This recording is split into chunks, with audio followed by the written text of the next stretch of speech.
कि अगले 24 घंटे में पाकिस्तान और भारत की जो फोर्सेस हैं वो आमने सामने आने वाली हैं। मलिक साहब, आज इंडिया ने स्टैंड वन पे अपनी आर्म फोर्सेस को कर दिया है। जो लोग फौज से नहीं हैं उनको मैं बता दूं, स्टैंड वन का मतलब है कि पूरी अफवाज को बता दिया गया है कि 1 घंटे के नोटिस पे आप जंग करने के काबिल होना चाहिए। इस वक्त भारत जो है, जो कि नेवी की साइड से बड़े एडवेंचर की तैयारी कर रहा है, भारत ने कल जो नोटम जारी किया वो नोटम पाकिस्तान के एक्सक्लूसिव इकोनॉमिक जोन में घुसने का नोटम था। Is really up to do something और खतरा पाकिस्तान के लिए बहुत बड़ा है और ये अगले 2-4 दिनों में होना है। और उसके अगर ये 2-4 दिन में कुछ ना हुआ तो फिर हफ्ते बाद भारत करने जा रहा है बरतानवी फौज के साथ एक्सरसाइजेस को 7-8 दिनों बाद। तो जो होना है अगले 2-4 दिनों में होना है। पाकिस्तान ने इतना कुछ किया अमेरिका के लिए और अमेरिका ने एंड के अंदर डिफेंस कॉन्ट्रैक्ट साइन कर दिया उनके लिए। पाकिस्तानियों ने अपने आप को नंगा कर लिया। शहबाज शरीफ ने यानी घुटनों पे जाके कोई भी इज्जत रास कुछ नहीं छोड़ा गजा के ऊपर ट्रंप की तारीफें बांधने के अंदर। ट्रंप ने भी माय फेवरेट फील्ड मार्शल और उसका ये छोटू मियां, ये भी तारीफें उससे लगाई।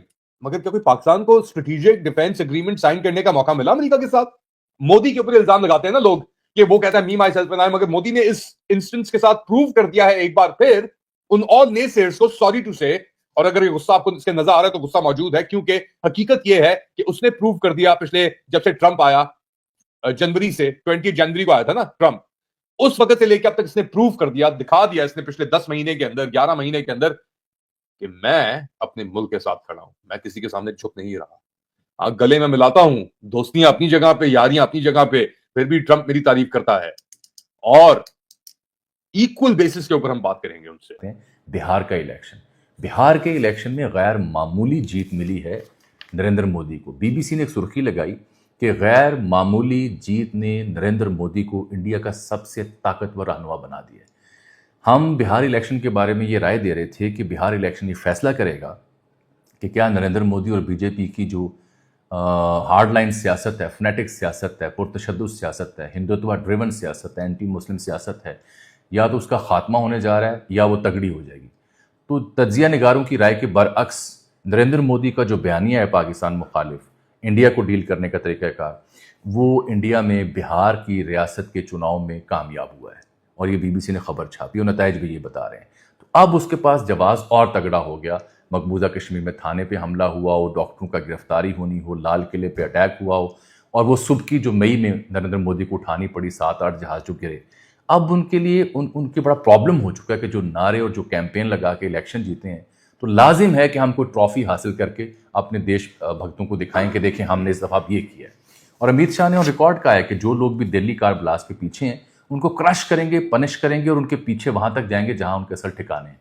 पाकिस्तान ने इनको मदनियात दी, बागराम के लिए भी ये लोग चलांगे मारी, अफगानिस्तान के साथ भी मसले खड़े कर लिए, पसनी के अंदर भी पोर्ट ऑफर कर दिया, पता नहीं क्या कुछ उनको नहीं ऑफर किया, सब कुछ ले लो और एंड में मिला क्या? टोनी कम हियर, आ जाओ Tony, good boy Tony. Field marshal Asim Munir अब उनको, यानी वो कहते हैं रात का हैंगओवर में आप जन्नत पहुंच जाते हैं जब आपने कुछ ज्यादा ही लगा ली हो, डबल पैक, ट्रिपल पैक, इस तरीके से, तो आप रात को समझते हैं कि मैं हूं बादशाह। जब आप सुबह को निकलते हैं तो आपका हालत जो होता है, फटा हुआ आपका शर्ट होता है, पैसे आपके जेब में नहीं होते, चोरी वोरी करके सब लोग लेके सब चीजें चले गए होते हैं। तो वही हाल हमारे सिपाही सालार नंबर 1 का कुछ इस मुआहदे के बाद नजर आ रहा है। मोदी की जीत पर पाकिस्तान में सन्नाटा छाया हुआ है। पाक मीडिया में मातम का माहौल है। पाकिस्तानी कह रहे हैं कि मोदी के पास ऐसी कौन सी जादू की छड़ी है कि हर चुनाव को जीत रहे हैं और लगातार मजबूत हो रहे हैं। इन पाकिस्तानियों को ये समझ जाना चाहिए कि मोदी का सबसे बड़ा हथियार राष्ट्रवाद और हिंदुत्व है, जिसके द्वारा मोदी अपने विरोधियों का सफाया करते जा रहे हैं और अभी ये जीत का सफर रुकने वाला नहीं है। दोस्तों, मोदी की जीत पर आपकी क्या राय है? कमेंट करके जरूर बताएं। दोस्तों, पाकिस्तान आर्थिक और राजनीतिक रूप से एक फेल्ड स्टेट है। पाकिस्तान में भुखमरी, महंगाई और बेरोजगारी चरम पर है। आज के समय में पाकिस्तान के हालात अफगानिस्तान से भी बदतर हो चुके हैं। पाकिस्तान तो वेस्ट और अमेरिका के टुकड़ों पर पलने वाला वो कुत्ता है जो अमेरिका की मर्जी के बिना सांस भी नहीं ले सकता। अमेरिका की मर्जी के बिना पाकिस्तान में पत्ता भी नहीं हिल सकता है। पाकिस्तान अमेरिका का गुलाम है और गुलामों को किसी भी प्रकार की आजादी नहीं होती है। पाकिस्तानी आर्मी के अफसरों और जर्नलों की संपत्ति और घर अमेरिका और यूरोप में है। पाकिस्तान की आर्मी आर्मी इजराइल के खिलाफ एक शब्द भी नहीं बोल सकती। यदि पाकिस्तानी ये सोच रहे हैं कि अमेरिका को धोखा देकर पाकिस्तान ऐसा कर सकता है, फिर पाकिस्तान को भीख भी नहीं मिलेगी और जो भारत मार मारेगा वो अलग होगी। बिहार के इलेक्शन में जो कहानी हुई ना, पहले वो समझें ताकि आपको समझ आए कि अब वो क्यों इंडिया का मकबूल तरीन और ताकतवर तरीन रहनुमा बन गया। बिहार तीसरी बड़ी रियासत है भारत की, गुर्बत के हवाले से कभी जानी जाती थी, शिमाली रियासत है। यहाँ पे ख़ास बात यह है कि पूरे भारत की जो सबसे कम उम्र आबादी है, जेन ज़ी जिसे हम कहते हैं, वो बिहार में पाई जाती है और ये तीसरी बड़ी रियासत है। यहाँ पे कोई 18% 19% मुसलमान भी वोटर्स में शुमार होते हैं। बीजेपी और उसका जो इत्तेहाद है उसने किसी मुसलमान को यहाँ पे टिकट नहीं दिया था। वो अवैसी साहब ने कुछ लोगों को टिकट दी थी, 11-12 नौजवान मुंतखब ज़रूर हुए।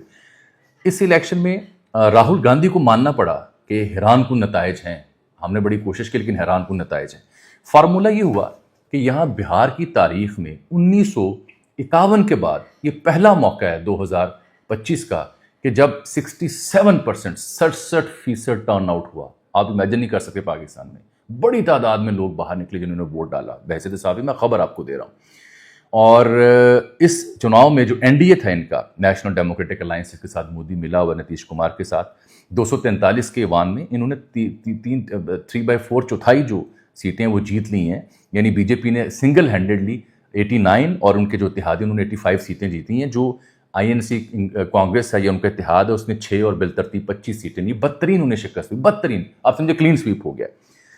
इसका फार्मूला पता क्या था? एक तो एंटी पाकिस्तान नैरेटिव वहाँ पे मोदी ने दिया और कहा कि हम उनके पीछे दोबारा जाएंगे। दूसरा, ये मशकें जारी रखी, धमकियां पाकिस्तान को वो देते रहे। तीसरा, दिल्ली और दीगर वाकयात बिहार इलेक्शन के साथ होते रहे, मोमेंटम बढ़ता। पाकिस्तान का एक हैंडल है यहाँ पे, पाकिस्तान साइबर डिफेंडर। पाक इंडिया जंग के बाद हर मुल्क की जानिब से कई एक तज्जिया निगार जो शनाख्त जाहिर किए बगैर किसी न किसी इदारे की तर्जुमानी करते हैं वो सामने आ रहे हैं। पाकिस्तान साइबर डिफेंडर ने कल यानी हफ्ते की कोई दोपहर या शाम एक ट्वीट की है जो बड़ा मानी खेज है।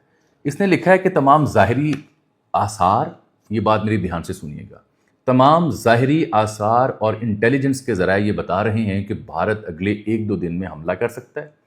अगर भारत हमला कर देता है तो पाकिस्तानी कौम अब पूरी तरह से आजमाई जाएगी। हम जो इंडियंस हैं इनके साथ और जो दहशतगर्द हैं उनके साथ एक साथ जंग करेंगे। हमारी कौम बहुत ज़्यादा तकसीम और गैर तरबियत याफ्ता है। 3 मुहाज़ों पर लड़ी जाने वाली इस जंग में हमें बहुत ज़्यादा नुकसान हो सकता है।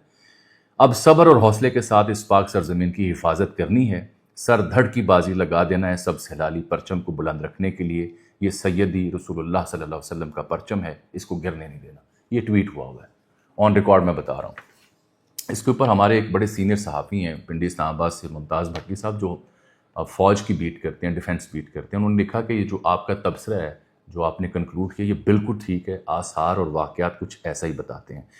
वजह यह है कि ये बाबा बनारस ने अपने अकाउंट में मज़ीद क्या लिखा हुआ है। ये लिखता है आज से कुछ 24 घंटे पहले कि पाकिस्तान की जो एग्जिस्टेंस है, पाकिस्तान का वजूद, ये भारत नहीं पूरी दुनिया के लिए, ख़त्ते के लिए ख़तरनाक है और उसका वजूद ख़त्म करने का वक्त हुआ जाता है। ये जुमले इस बदबख्त ने लिखे हैं, लानती ने।